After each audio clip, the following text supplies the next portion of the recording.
Any questions, comments, concerns,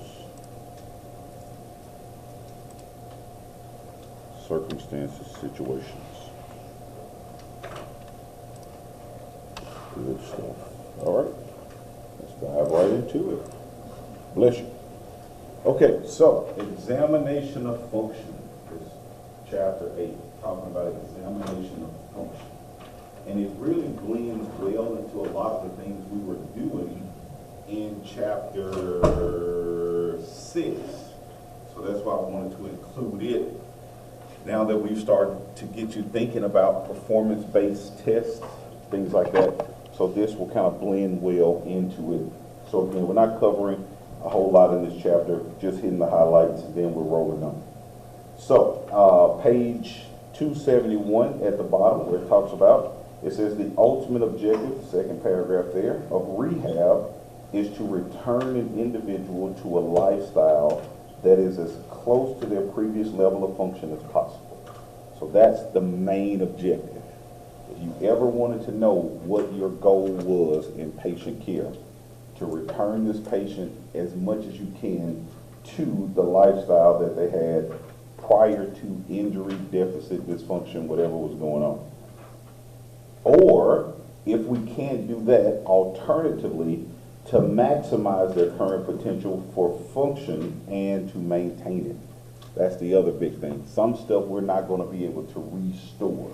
Just depends on what's going on with the person. Therapy may not be able to restore that, but we may be able to compensate for it through some intelligent design things and to help a patient improve. Okay, so jumping over 272, last paragraph right before conceptual framework, says this chapter presents a conceptual framework for examining functional status based on ICF. It presents an overview of the purpose of ICF and then helps you to lead more into that. Then it starts to give you some very specific information.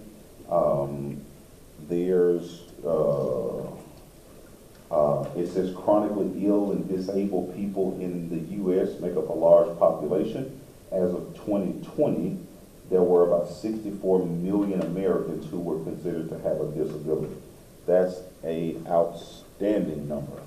So that's higher than the number 64 in 2020. So the number I had was 53. So it's even further than that. And that number was from 2018.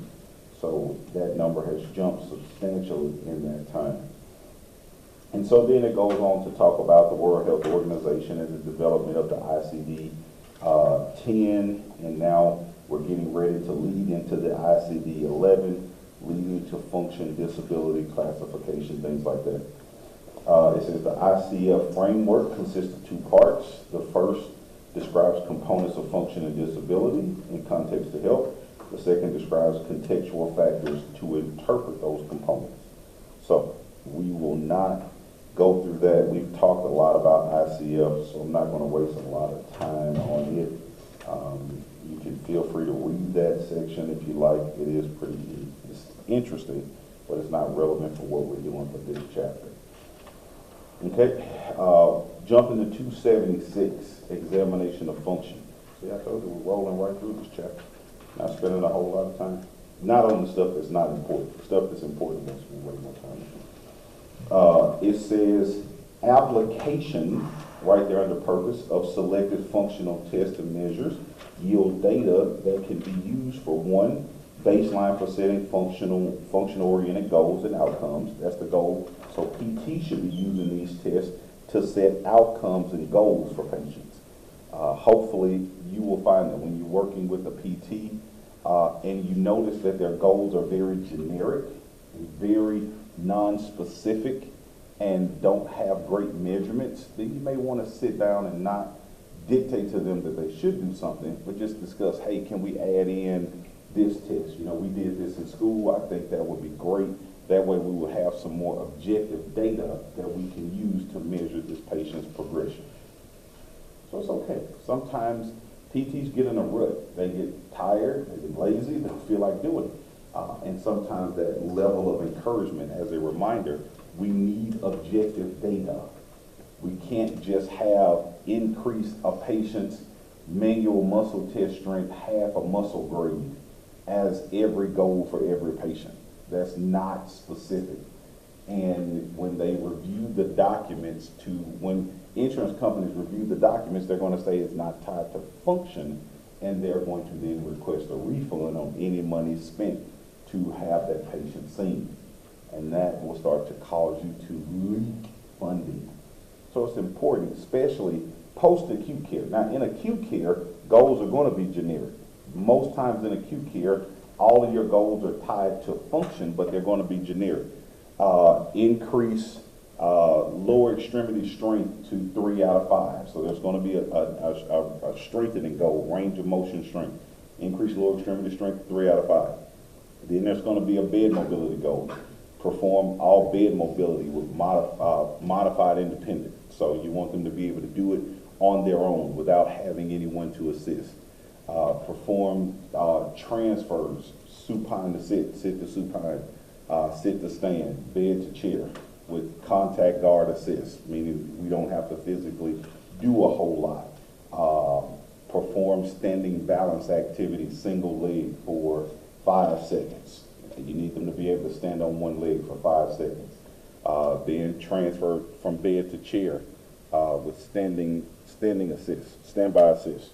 I think my thing died. Huh. Standby assist from bed to chair. And then a gait goal. Patient will ambulate 100 feet with standby assist or contact guard assist with appropriate assistive device. With contact guard assist. So 85% of your time, your goals in acute care are going to look something like that. If they've had knee replacements or something, let me see. Yeah. If they had knee replacements, then they're going to have a range of motion goal for knee replacements. If they have had shoulder surgery, they'll have a goal for getting dressed or something like that, being able to maintain their stability. So most of your acute care goals are going to be very generic. And the reason why is you don't have enough time with these people to be very specific, if that makes sense. You're literally trying to get them up and moving and get them out of the door. And so acute care goals are going to be very generic. But post-acute care in any other setting, you need very specific goals that have enough objective data that will allow you to continue working with the patient. Without great goals, there's no benefit to seeing the patient. So if you're seeing someone 2-3 months, then we have to have goals that show progression of why we're keeping that patient that long. Other than that, then it just looks like we're bilking the system, and that's what can get you sued and fired. So you have to be careful of that. So setting goals. 2 indicators of their initial abilities and progression toward more complex goals. So that's where you will pick up. So you should be able to pick up a PT eval, look at the tests that they've done and go, okay, I know based on my interpretation, this is what I'm seeing. You know, this patient has a Berg balance test and I see it, you know, their score is 29. You should be able to pick that up and go, whoo, crap, they have a very high propensity to fall. This patient is in danger. We need to work on a lot of balance stuff. Seated balance, standing balance, dynamic balance, gait balance. We need to work on balance in many ways we can. So that's the goal there. It should click in your mind when you see it, indicators of their level of abilities and then how to progress them toward where they want to be. 3 criteria for placement. Definitely highlight that one. Remember, that's the big one.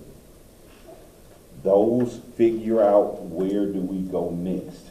And we talked to you about those already in that assessment of the patient. Where do they go next? Where have we shown that they are ready to go? Remember, we told you about some very specific goals that we just talked about. So being able to ambulate 100 feet without a lot of assistance, being able to perform all your bed mobility and transfers without assistance, being able to at least have 3 out of 5 functional strength in your lower extremities. Those things translate well to transferring a patient home, as long as they're cognitively with it. If they're cognitively with it and they have those functions, then that patient may be safe at home. If they don't have those, then we need to figure out where will be their next placement point. And so tests will help you with that. Where will they need to go next? Will this patient be better off going home with home health? Are they better off being a facility where they're being monitored 24 hours a day? Do they need intense therapy? Do they need to go to rehab where they get 3 hours of intense therapy per day so that they can regain their strength and function more adaptedly?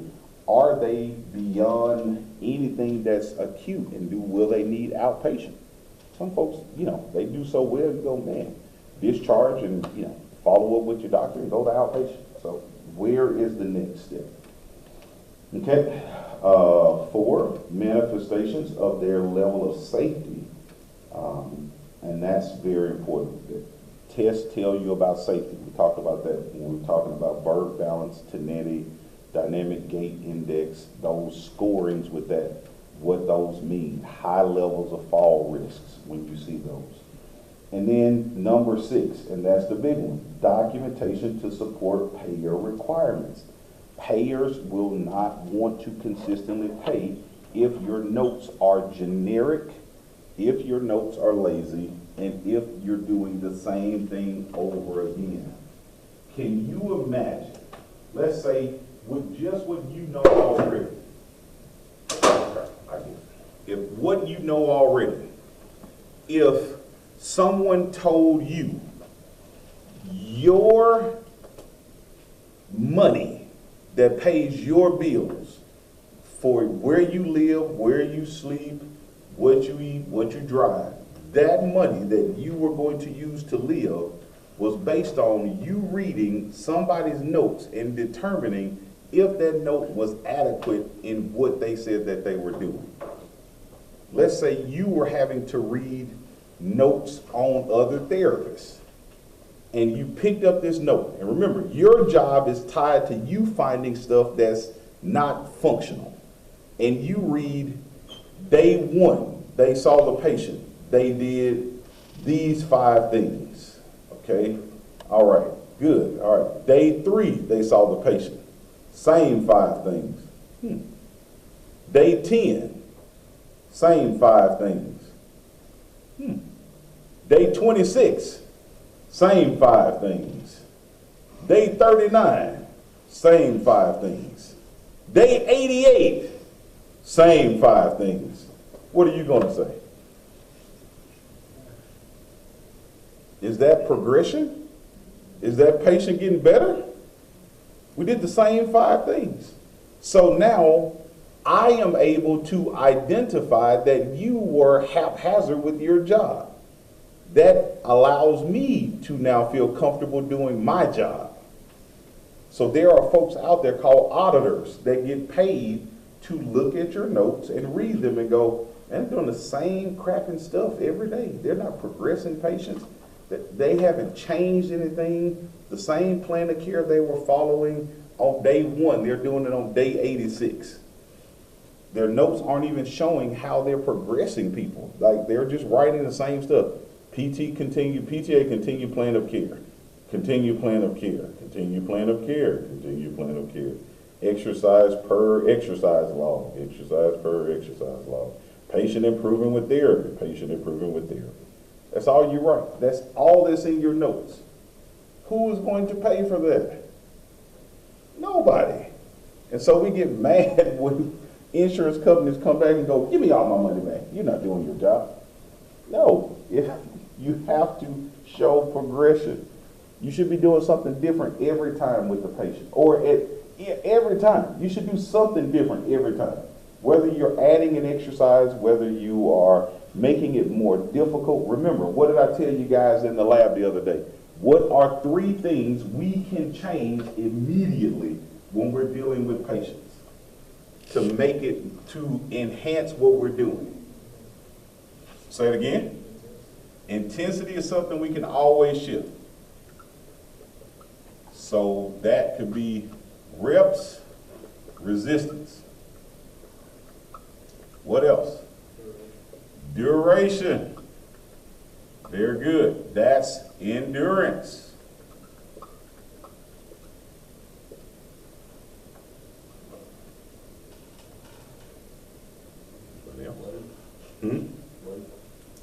So that, yeah, so resistance, so that goes with resistance. So that's with or without weight. Yeah. So yeah. How much, how often? We can always shift these. So there should be progression in your notes every day with some of this stuff. We changed how often. So we're doing similar stuff, but we're doing it more frequent. So if I'm doing it more frequent, what am I taking away? So if I have you doing, the first day you walked in here, I made you do 10 jumping jacks before you sat down, okay? By the third week you walked in here, I made you do 10, and then you sit down for a second, then you stand back up, you do 10 more. You stand back up, you do 10 more. So we're doing it more frequent. Frequency reduces the interval of frequency reduces the interval of rest. So the less rest you have, the more frequent you're doing it. So I'm either trying to do that because I'm trying to enhance endurance, I'm trying to enhance strength, or I'm trying to improve motor coordination. So if I'm either trying to deal with increasing endurance, so shorter rest periods increase endurance, it can increase strength, or the third one, let's see here, strength, endurance, what did I just say? I like to do increased frequency for endurance, increased strength, motor coordination.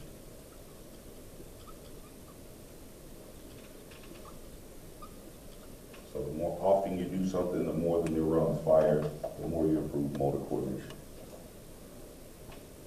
So that's what your note should have in it every day.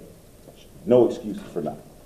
So with an example of like changing the frequency, say like you're doing like 3 sets of 10 or something, and you like the last time you did it with 2 minutes of rest in between, and this time you do it with 1 minute of rest. Now you're rolling. There you go. Or if I'm seeing 3 of 10 is easy, I can do 3 of 15, Okay. more frequent. I can do, so there with what you're saying. So I can have, let's use 3 of 10 as our baseline. 3 sets of 10. That's what we normally do in therapy. So if I want to increase this, let's see here, with 2 minute rest. So I can work on decreasing the rest. I can work on increasing reps. I can work on sustaining reps longer. So let's say I'm doing short arc quads and I'm having them kick their leg out. So we're doing short arc quad to work on quad strength. So we're doing 3 sets of 10 and they're doing this. Okay, that's great. All right, that's not getting me anywhere. That's great. You're able to do that. So now what I want you to do is I want you to do that same 3 sets of 10, but I want you to sustain the hold at the top for 10 seconds. And then I want you to lower it slow eccentrically, working on control. Okay. Now go right back up fast. Boom. So now I'm also working on endurance with that. So you can modify it a ton of different ways, but the goal is to make sure you're modifying it and make sure you document what you're modifying. What am I trying to get out of this? So am I trying to increase endurance? Am I trying to increase strength? Am I trying to am I trying to enhance motor coordination? Am I trying to enhance flexibility? What am I trying to enhance? What's deficit on this patient? What did the eval find was deficit? And then how do I change things or modify them to enhance patients' functional ability? So one of the biggest things missing in most patients is going to be endurance. So if you can do longer holds for shorter periods of time, you're going to help patients more. Because people will have low endurance, especially after they've been laying in the hospital bed for weeks at a time and haven't been up actively. The longer you can sustain activity, the better off they'll be. Make them do it for long periods of time. Okay, so that's the reason why we do these. And documentation is vitally important. Let's see if I can't set up a call with a person that I met. She was talking about that because now, again, she says she's actually overbilling. She's over therapy services and billing for a hospital chain in Hattiesburg. She and I had a good conversation. She said now it's even becoming more interesting because now instead of using humans where there's variability, they're now starting to use AI. And they have software they load this stuff in and look for variability, enhancements, changes.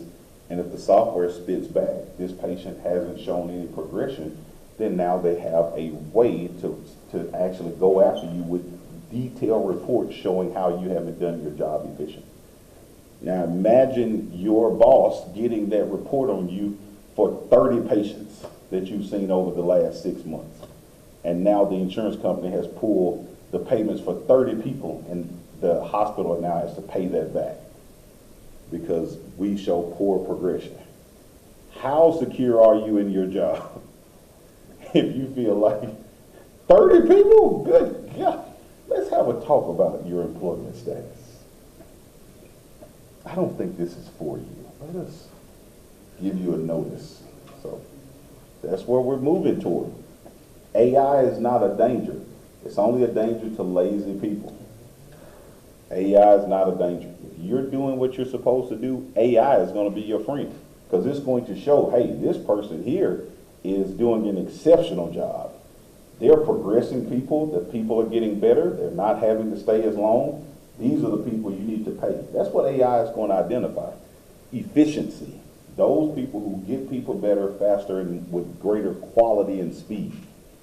And so it's going to cut the fat in a lot of departments. So it's not going to kill jobs, but it's going to highlight who's doing the job effectively. So the more effective you are, the better you'll be. Okay, so different types of tests. There are different types of testing instruments that can be used. We've already worked through some of these. Performance-based tests, we've already done those. Again, a performance-based test involves observing the patient perform the activity. Generally, a therapist chooses one in searching for indications on what they can do under different circumstances. And there are tons of these. We didn't even get through all of them. Down at the bottom, we got through timed up and go, which again, we talked about it being something great for balance and gait. No, excuse me. The timed up and go is great for gait, distance, and speed. We talked about BIRD, which is great for balance, overall balance assessment. Tenetti POMA, which is great for balance and gait. Dynamic Gait Index, which is great for gait, speed and gait assessments. But there are plenty more. You got a 6-minute walk test that you can do, which tests gait, distance, and speed as well.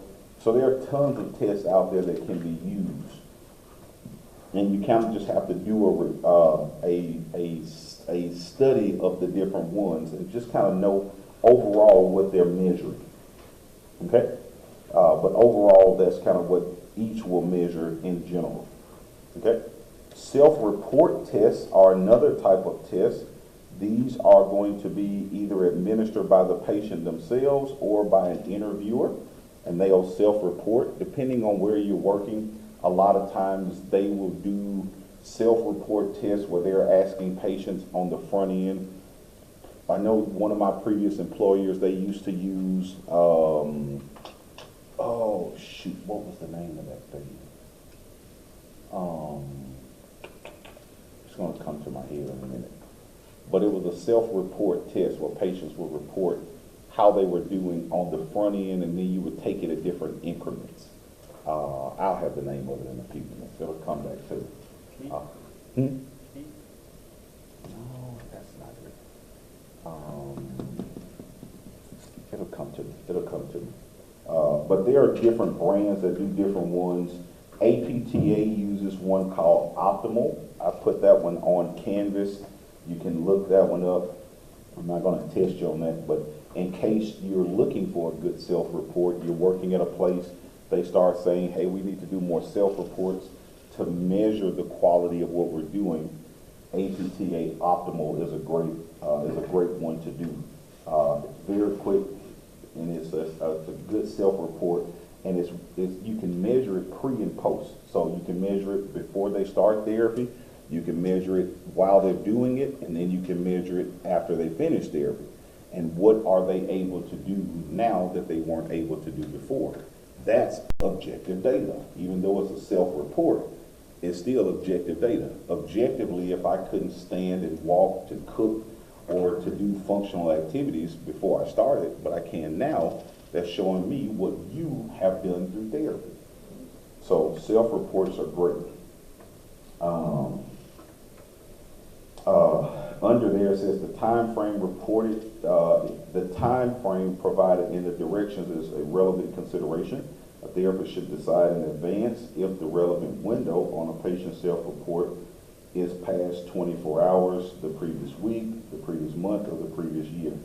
So it's always good to have that knowledge base. Okay, so over the past 3 months, this is what they've been able to do now because of it. Okay. Instrument parameters and formats, where we'll go next. Under descriptive parameters, it talks about box 8.1. That's one of the most important things I want you to get out of this whole chapter, is understanding how to use box 8.1 or understanding terminology from box 8.1. Because when they use these terms on the NPTE, they pull them from this book. So when they're using terminology regarding these things, they pull it from this O'Sullivan book. So if they're using something regarding defining a patient's status, they're pulling it from this text. So when they're using it, knowing how they define independent. So when you're documenting about a patient, so let's say you are working with a patient on gait training. Or something, yeah, let's say gait training. So you're working with Mr. Joe, and you're working on gait training. So the PT will document in their note the goal. So my goal, so again, we're thinking acute care. My goal for Mr. Joe is patient will ambulate 100 feet continuously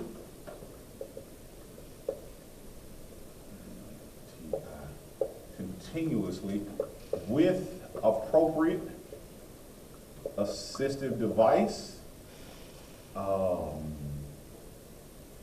with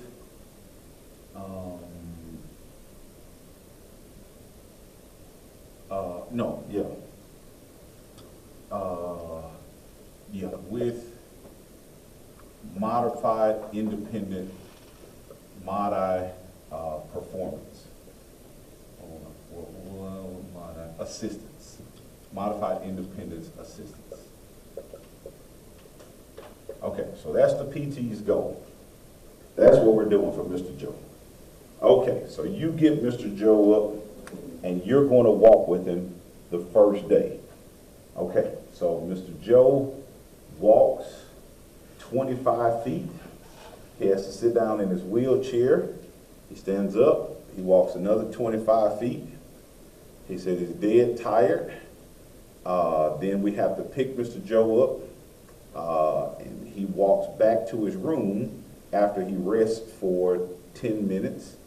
He walks back to his room the full 50 feet this time. And we were using about 25% assistance to help this person do it. How would you document what you just did with Mr. Joe? So let me write that down, because I'm sure your brains are like, what did he say? So you walked him 25 feet, rest, then another 25 feet, rest, 10 minutes, rest. Then he walked another 50 feet without rest, and you had to apply 25% effort to assist him. How would you document that? What are we documenting? Who's ready?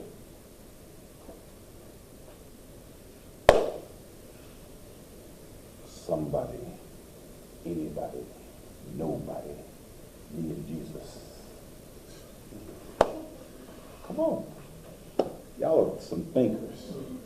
Come on. Somebody come right on the board how you would document this. Or better yet, take a picture of it. We'll use this. So we'll take a picture of this. You're going to document this treatment for Mr. Joe, and you'll put it on Canvas. I'll upload something regarding it. So that's typically what happens with the patient the first day you're ambulating with them. It's something like that. And it's how you document that will determine how people see what Mr. Joe is doing. So I will give you, we'll come back to that. I'll let y'all do that. But definitely go through, learn the definitions on how they look at this. What they say is independent, consistently perform skill with no one present. That's what you do right now. Nobody comes in your room every morning, stands over you and say, put your pants on, stand up, take steps, go to the bathroom, urinate, get in the shower, don't fall, take an actual bath, put soap on your body. Nobody's doing that for you. I hope nobody's doing that for you, at least. If we are, we have to have a long talk. So nobody should be doing that. You are independent to shower, bathe, function. Nobody has to hold your spoon and feed you or make you eat. You eat. We don't treat you like a little baby and hold your food. Come on, you focus. I need you to eat. Nobody's doing that. You're independent. You pick up your spoon, you eat. That's independence. Supervision. Now there means someone needs to be in the room with you. Not doing, but observing to make sure you're okay. So someone is at arm's reach as a precaution. They're not doing it. They're precautionary. Low probability of them requiring any physical assistance. So supervision may require verbal cues only. I'm not touching you at all. So I'm telling you, okay, make sure you do this. All right, I need you to stand up. When you stand, make sure you don't fall over to the right. You know, you have a tendency to fall to the right. So try to hold yourself up. Hold yourself up. Pull straight, pull straight, pull straight. Good. Very good. That's excellent. Those are verbal cues, but I'm not touching you. Then they add one that we don't normally see in notes or in therapy, but this is what they will add, something called close guarding. Person assisting is positioned to assist with hands raised but not touching the patient. So you're close guard. Okay? And so we normally would just call what close guarding is contact guard. So you're positioned with close guard, hands on the patient, but you're not giving any assistance. So that's the difference between close guard and contact guard. You're touching them, but you're not assisting them at all. So I'm touching you. So my hand may be on the gait belt, but I'm not adding any physical assistance. I'm just touching the belt, making sure that there's a proprioceptive cue on the belt. And then the rest go from there, the levels of assistance. And normally we define the levels of assistance by how much assistance the patient gives and then how much we give. So I've heard Ms. Jonna give you all those numbers, so we won't go back through the numbers, but that's how we would define min, mod, and max assist. Okay? And so that terminology, what it shows below, can be used for bed mobility, meaning rolling, scooting, bridging, supine to sit. How much assistance am I giving this patient? Transfers, ambulation, how much assistance am I giving them? So these are terms that can and should be used even with that. And then part C deals with the things that we were dealing with last week, which are the functional balance grades. And so we've already gone through those. We've already been through those before. So that kind of helps, just revitalizes the thoughts of that. Okay, so review those. That's a big part of it. Think about that. Okay, so next it talks about response formats. It says function can be measured with tests that report data, either nomial, ordinal, interval, or ratio. Nomial, ordinal, interval, ratio. So scales can have any or all of these, or sometimes they'll have multiple aspects of these. Nomial, simplest format, is usually a checklist of various functional tasks, and they're scored able to do or not able to do. So nomial tasks are just named things. So these would be like a nomial scale: gender, hair color, things like that. So just very basic things, nomial scale. Ordinal scales will have things where they're ranking level of difficulty. So it'll be more of a ranking, but it's not specific. So now we're starting to rank things, but they're not specific. So they talk about, am I happy, satisfied with service? So you get a lot of ordinal scales in your email. You go out to eat, and they'll say, hey, we want to send you this survey so that we can determine how you enjoyed your time here at the restaurant. You know, was my server on time? Did they refill my glass? Did they try to upsell me on some junk I didn't really want? Did they try to sell you a warranty? You know, did they try to make you apply for a credit card? Ordinal. So, whatever that is. So it's a ranking, but it's not specific. Interval is going to be different. So it's going to be named, ordered, and now it's going to have specific intervals in between it. So it'll have actual intervals in between it. So performance tests like timed up and go has an actual interval. When it starts, when it stops. Okay. So it says characteristics of interval measurements include the ordering of an ordinal scale, and the intervals between it are equal and are known. So we have very specific periods inside of there that are known. Talks about visual analog scales for pain can be one of these. Dyspnea scales, how difficult it is to breathe, things like that. They are interval scales. Okay. And then ratio has a true absolute zero. So when we talk about ratio, it's something that can have a absolute zero. A manual muscle test can have an absolute zero. You can score 0 on a manual muscle test. What is a 0 on the manual muscle test?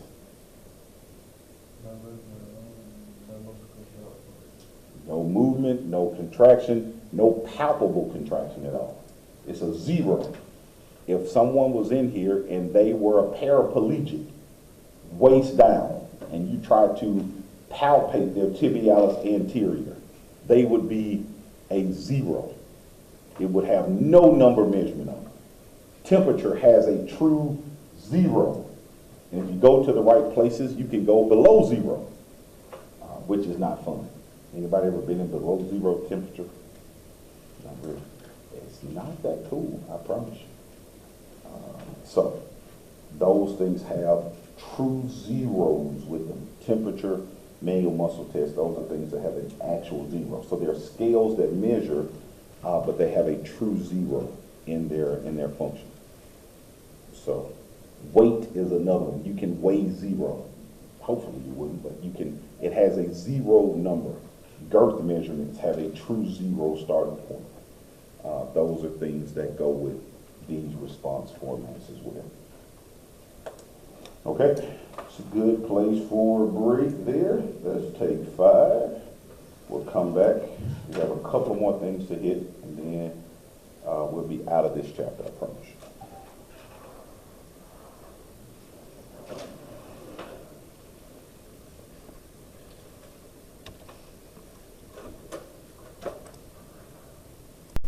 Okay, so what we were talking about, those self-report skills, I was talking to you all about. Photo is one. That's what it's called. So thank you to Carly.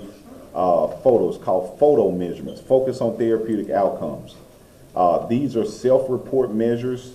They're usually given to the patients when they first come in, and then they're given at different intervals while they're there at therapy. And they can be used as their subjective reports, but they can also be used objectively because it shows how they're progressing. So it asks questions about, getting up and out of bed, and can you perform, it's asking about your abilities to perform ADLs, whether they're basic ADLs or instrumental, and they're just asking them about their abilities to do that. And they're looking at what they were when they initially came in versus what they're measuring now. At that time. So if you're making great progress with the patient, you want to update your photo scores. The only thing about self-reports I hate is that patients have a very low memory of who they were when they first started. So they overvalue where they were, and they see where they are a lot of times in regards to how far they are away from where they want to be. So I never forget, we were doing photo on a guy, literally, it's a true story. This guy had to be rolled into therapy in a wheelchair. Like, he could not stand up. They had to put him in there in a wheelchair. He couldn't stand up. I remember the guy crying, "Oh God, my life is over. I can't stand. My back is killing me." So I treat the guy. Couple of weeks in, maybe 3 weeks in, man, the guy's up, moving around. By the time I was getting ready to discharge the guy, I had him running on a treadmill, like at a 5 pace. Like, he was rolling. And so he goes to do his photo. I'm like, man, this photo is going to be 50 points higher, I guarantee you.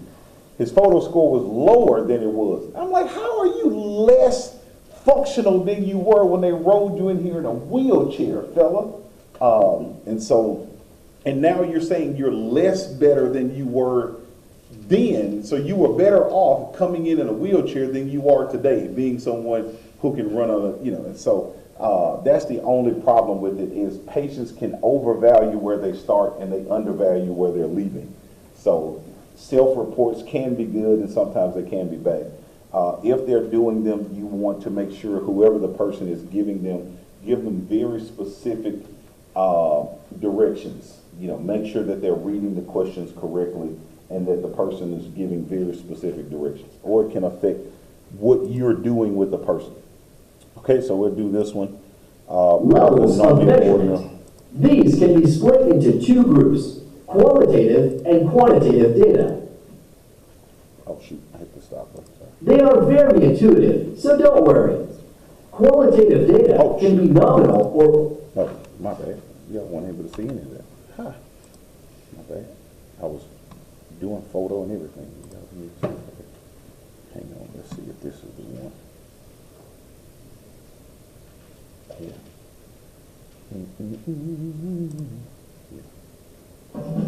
Brooks, I'm writing a paper on the...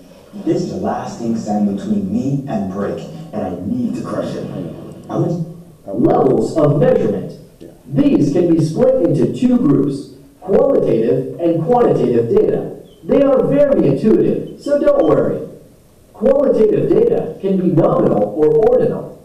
Nominal values are like the categories we talked about just now. Mercedes, BMW, or Audi, or like the four seasons, winter, spring, summer, and autumn. They aren't numbers and cannot be put in any order. Ordinal data, on the other hand, consists of groups and categories, but follows a strict order. Imagine you have been asked to rate your lunch, and the options are disgusting, unappetizing, neutral, tasty, and delicious. Although we have words and not numbers, it is obvious that these preferences are ordered from negative to positive. Thus, the data is qualitative ordinal. Okay, so what about quantitative variables?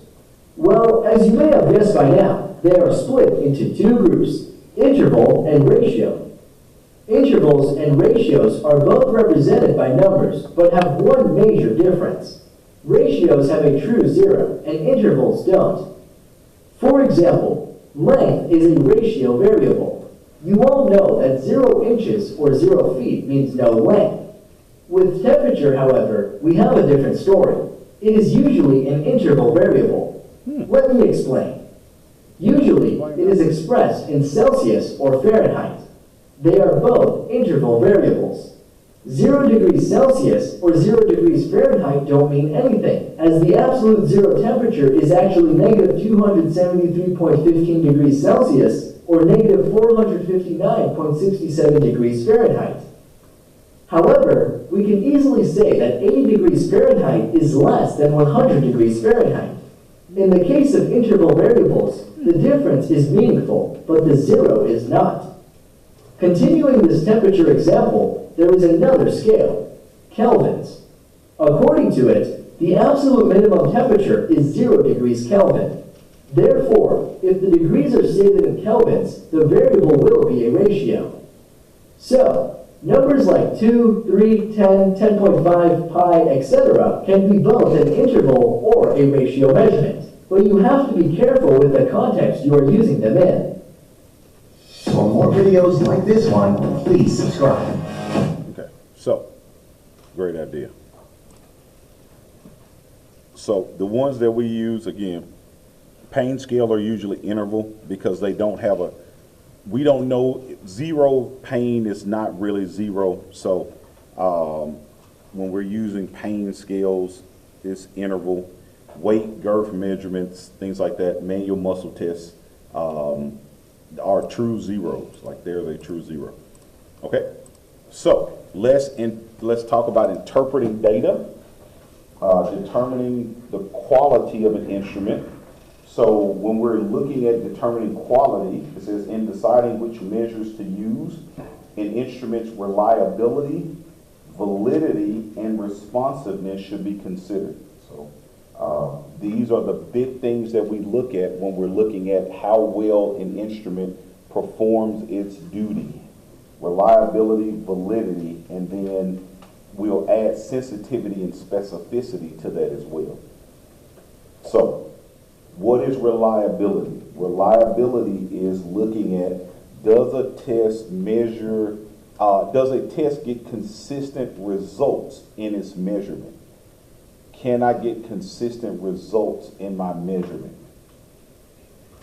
So if I had a scale and I brought it in here and we had everybody get on the scale one day and then you ate the same thing for a week and you get on the scale every day, it's going to consistently measure your body weight. So what you actually weigh. That's reliability. Does it actually, can it get consistent results every time you use it?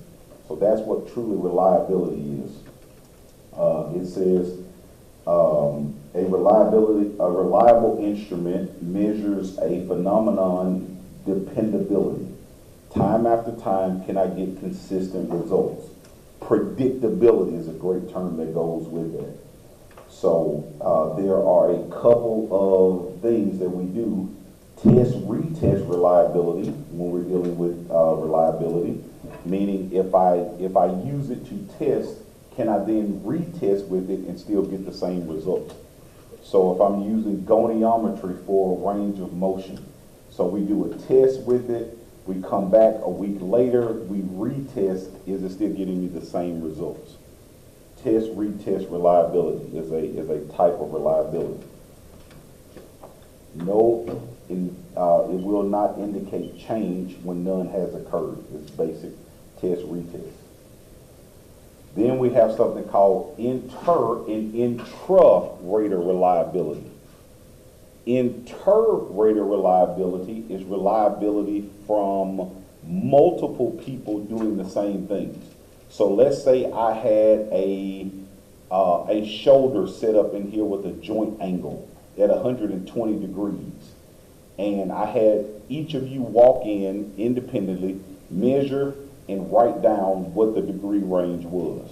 You come in, you measure, you write it down. You come in, you measure, you write it down. You come in, you measure, you write it down. Okay, I look at that, and if everyone gets the same numbers or very close to the same number, that's great inter-rater reliability that you were trained to measure shoulder range of motion appropriately. Does that make sense? So that's multiple people using the instrument to get data. It's inter-rater reliability. Intra-rater reliability deals with one person performing the measure and getting an assessment done on it. So it would be me retesting over and over again to see if I get the same results or if you get the same results as one person. So it says, in other words, tests performed by the same therapist of the same performance should be highly correlated to intra. One therapist doing it multiple times over and over again, intra-rater reliability. Inter is agreement amongst multiple observers of the same event. So inter, groups of people, intra, one person. Inter, intra. Values for reliability have been provided usually when you're reading your articles that go along with with the papers that you're writing. They should have within them reliability scores. So they'll say reliability, this shows the reliability of XYZ number, 0.9%, 0.8%, 0.75, something like that. Portney suggests coefficients less than 0.50 have poor reliability, 0.5 to 0.7 moderate, 0.7 and above is good, greater than 0.90 is excellent. So different reliability scales. So reliability, can I get consistent results? When I'm thinking of reliability, can I get consistent results? Doesn't matter the scale, only that I get consistent results every time. Validity, on the other hand, validity does care about reliability, but it's looking at, does the test measure what it should measure? Am I using the right assessment to measure what it should measure? And if something becomes a standard by which something is measured, then it's called the gold standard. So remember, we talked about in pathology, we said for measuring body fat, so looking at body fat composition, the gold standard for years was underwater weighing.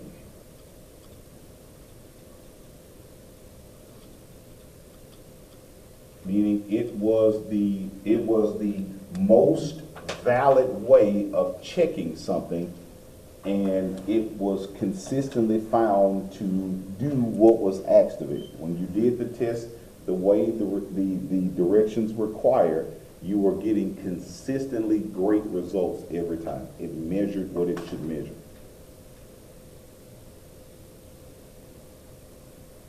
So when they're doing tests like BIRD, they have BIRD balance for years was the gold standard for balance testing. It had shown to be highly reliable and valid.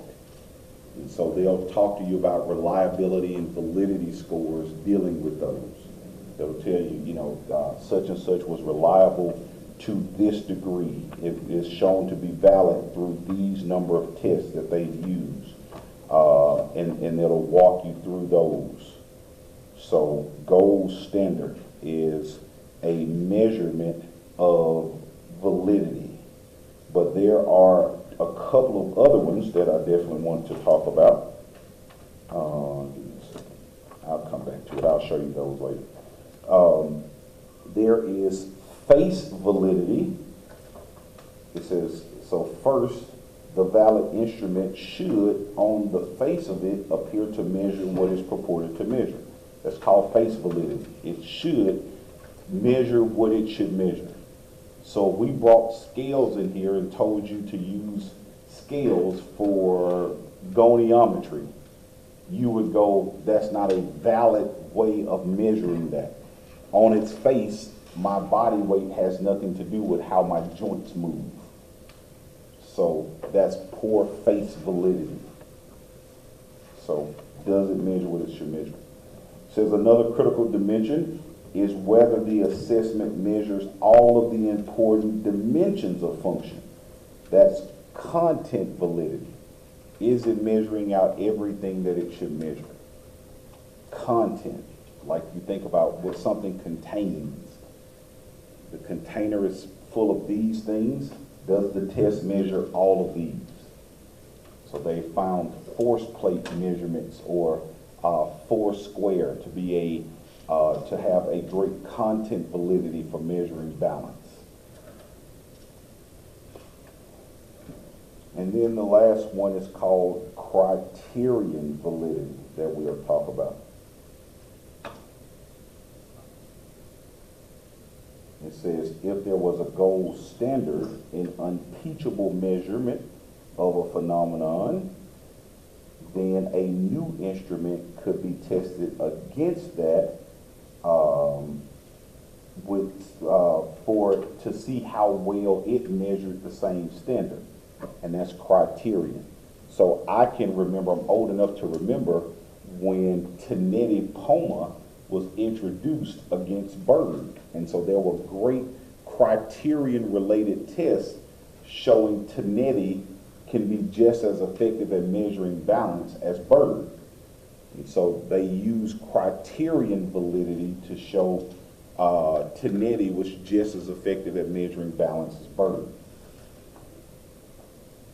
So those deal with that. So types of validity. Okay, so we'll do this.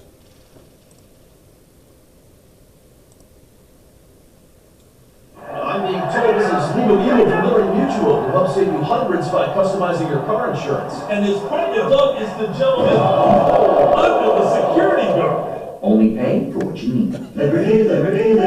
Reliability and validity are two important concepts in research and measurement that determine the accuracy and consistency of results.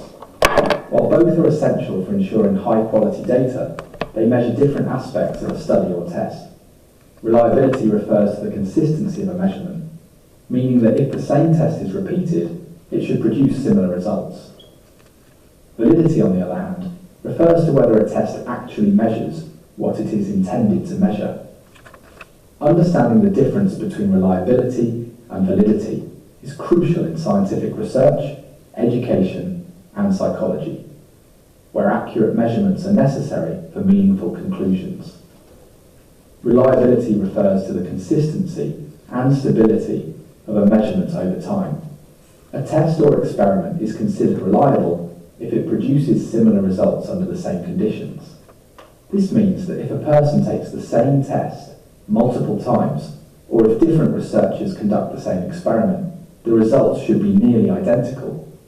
Reliability is important because inconsistent results can make it difficult to trust the findings of a study. High reliability ensures that measurements are repeatable and not influenced by random factors, making them useful for drawing conclusions and making comparisons. An example of reliability can be found in weighing scales. If a person steps on the same scale multiple times under the same conditions and it consistently shows the same weight, the scale is reliable. However, if the numbers change each time, even when nothing else has changed, the scale lacks reliability. Another example is a standardised math test. If students take the test on different days and receive similar scores, the test is reliable. These examples show how reliability ensures that measurements remain consistent over time. Validity refers to whether a test or measurement accurately assesses what it is supposed to measure. A test can be reliable, but not valid, if it produces consistent results that do not reflect the true concept being measured. For example, if a thermometer consistently gives the wrong temperature, it is reliable but not valid. Validity is crucial in research and testing because it determines whether the results can be trusted and used to draw accurate conclusions. Without validity, data may be misleading, even if it appears consistent. A good example of validity is a driving test. If the test includes tasks that accurately assess a person's ability to drive safely, it is valid. However, if the test only asks written questions about traffic laws without evaluating actual driving skills, it is not valid because it does not measure real driving ability.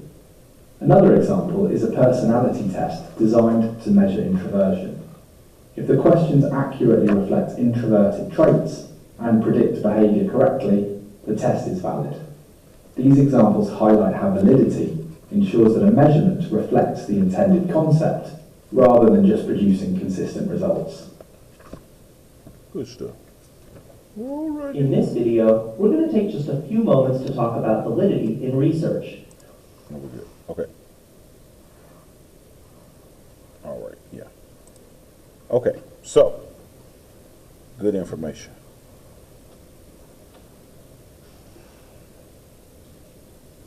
Okay. All right, here we go.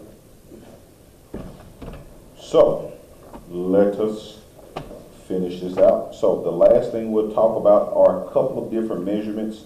You'll talk about these with Ms. John. And so we won't go crazy on these. This talks about different measuring scales that you may see from a therapeutic standpoint depending on where you're working. So you may run into, depending on where you are, the film or the oasis. The film or the oasis. Films will be seen in any setting subacute care,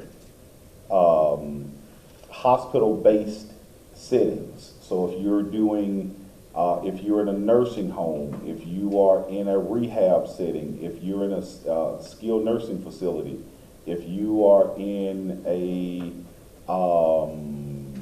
what do you call those? Transition care, trying to think of what they're, not SNFs, long-term acutes, things like that. They're going to usually have a film score that represents what's going on. So, what is the film? So the film, again,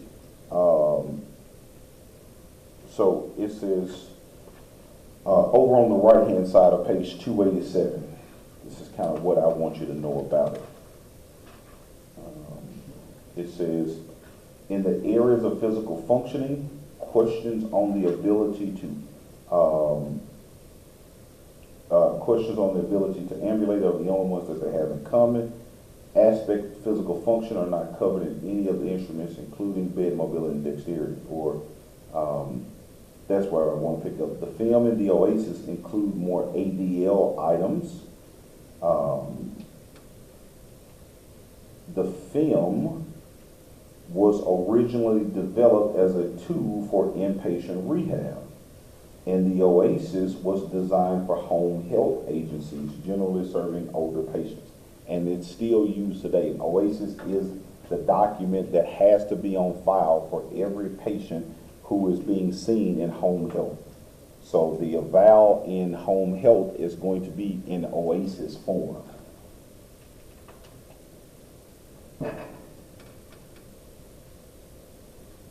So over on the right in table 8.6, you see the areas that are tested with film: self-care, sphincter control, that literally means bowel and bladder. So there are sphincters that help to block things from just letting loose when they want to. So you have internal control mechanisms called sphincters, and they literally keep things from just turning loose. If you didn't have good sphincter control, that means your bowel and your bladders would just move when they felt like it. Very embarrassing. So you want to test that, so they're checking their bowel and bladder. They do check transfers, that's very important. Bed to chair, wheelchair, toilet, tub, and shower. They do check locomotions, walking or wheelchair mobilities. Can they go up and down stairs? Comprehension with communication, and then social cognition. And so they have a number of different areas that are assessed with a film score. And so the book tells us on 287 at the top, says the film. So this is the thing I want you to know. It's 18 items, and it measures physical, psychological, and social function. It uses levels of assistance and individual needs to grade functional status from total independence to total assistance. There's if they're independent, so it uses a 7-point scale. Complete independence is scored as a 7, and a 1 is defined as total assistance. Okay.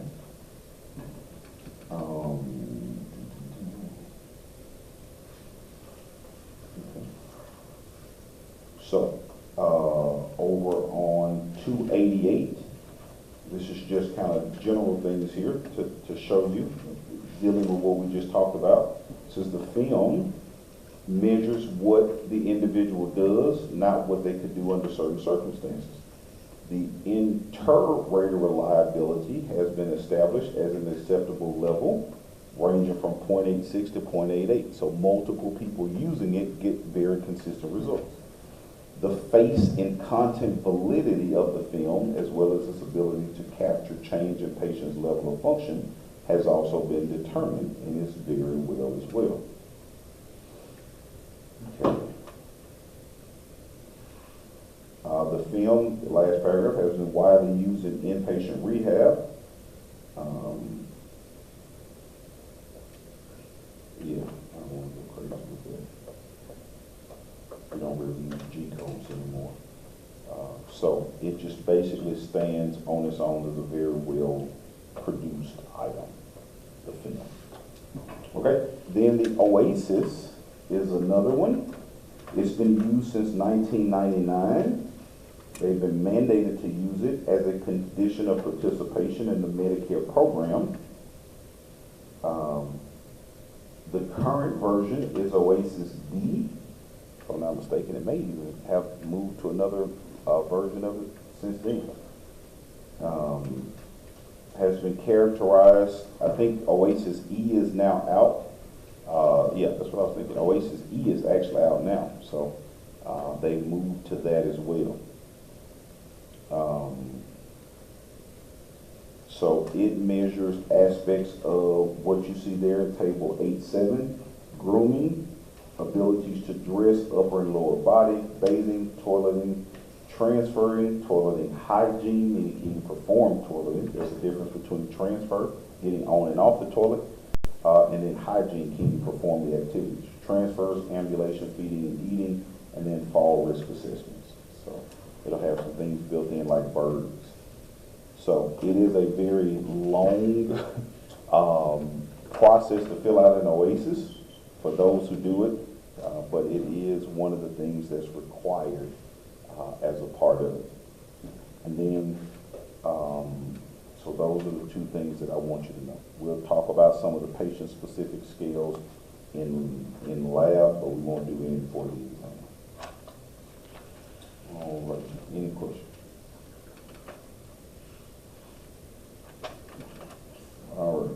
chapter 4 again, the last thing, I'll put the study guide up for it before the PATH class will start. That way you'll have that information.